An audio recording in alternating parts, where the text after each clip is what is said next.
Face à face ce lundi 7 mars 2022 au musée d'Ehimbi entre trois évêques catholiques du Kivu et le gouverneur du Nord Kivu, le lieutenant-général Constant Ndi Makongba.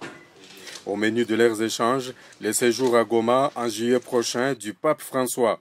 Selon l'archevêque de Bukavu, Monseigneur François-Xavier Maroy, le Saint-Père viendra ici au Nord Kivu pour, entre autres, réconforter la population longtemps meurtrie et victime d'incessantes atrocités. Le pape François priera avec les fidèles pour la réconciliation du peuple avec Dieu. Le pape vient comme père de grande famille.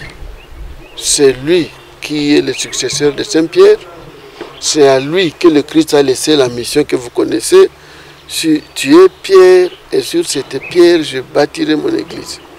La première chose pour le pape, c'est de réconforter le peuple de Dieu, catholique en général et en particulier toute la foule du peuple congolais en général sur cette consolidation de la foi en Jésus-Christ, le seul qui unit tous les peuples dans un seul et même amour et l'amour de Dieu. Ce sera la première mission. La deuxième mission, il vient ici parce qu'il a un objectif. Il sait combien le peuple de Dieu au Congo a été fortement sinistré pendant toutes ces années de souffrance.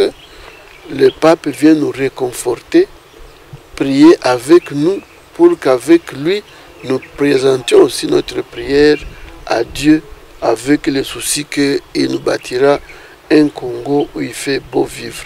Et la troisième chose, c'est de prier pour que le peuple congolais soit réconcilié avec Dieu, avec lui-même et chacun personnellement.